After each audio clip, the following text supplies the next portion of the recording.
Hello everyone, welcome back to Prince of War channel.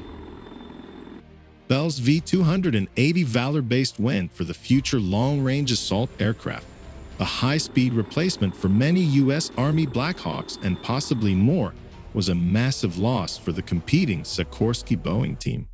A protest of that award was all but certain, and one was indeed put forth. Now that protest has been resolved unfavorably for Sikorsky and Boeing and their SB-1 Defiant-based design. Make sure to read our complete analysis of the Army's decision to push forward with the V-280 Valor-based design over the SB-1 Defiant-based design.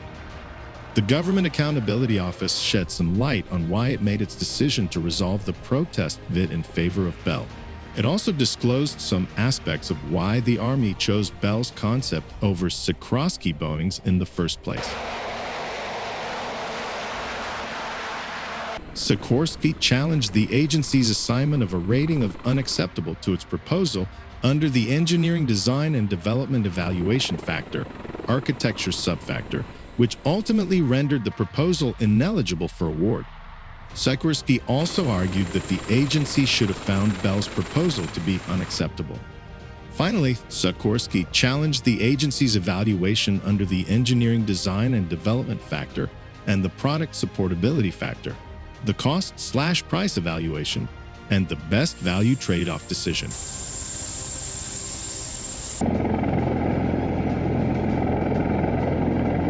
In denying the protest, GAO concluded that the Army reasonably evaluated Sikorsky's proposal as technically unacceptable because Sikorsky failed to provide the level of architectural detail required by the RFP.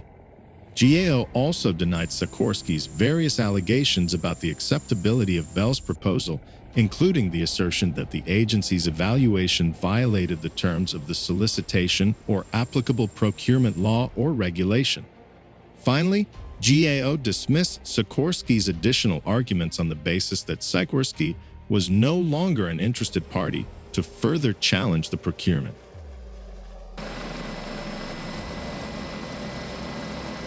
These comments are not flattering of Sikorsky-Boeing's justification of the protest or its original proposal. In response to the protest being ruled out, Sikorsky issued the following statement on behalf of it and Boeing. We remain confident the Lockheed Martin Sikorsky and Boeing team submitted the most capable, affordable, and lowest-risk future long-range assault aircraft solution. We will review the GAO's decision and determine our next steps. The GAO said they are working to release a redacted version of their justification. Such a move would be welcome to some as the decision process related to the original award has remained somewhat opaque. Now that the Army can move forward with Bell's FLRAA concept, not only does it threaten Sikorsky's dominance as the supplier of the backbone of the U.S. Army rotary wing fleet, but it also meant one concept: the V-280 Valor-based second-generation tilt rotor would be able to mature with Army backing under FLRAA.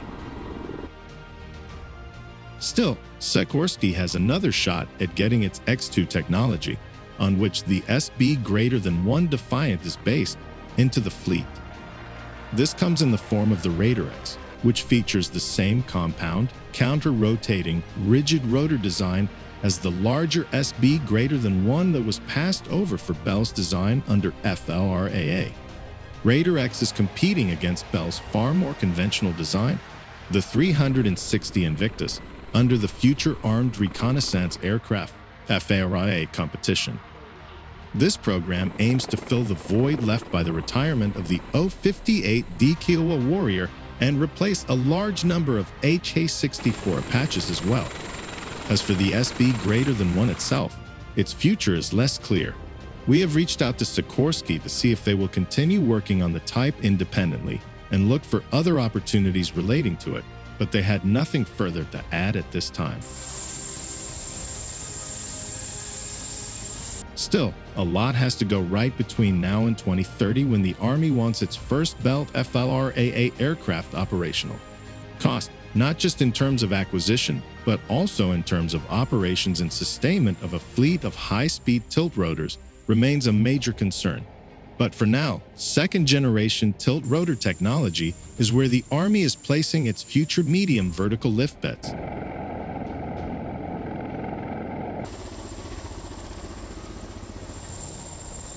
Thank you very much for watching this video. Don't forget to support this channel by like and comment on your opinions here. See you in the next video.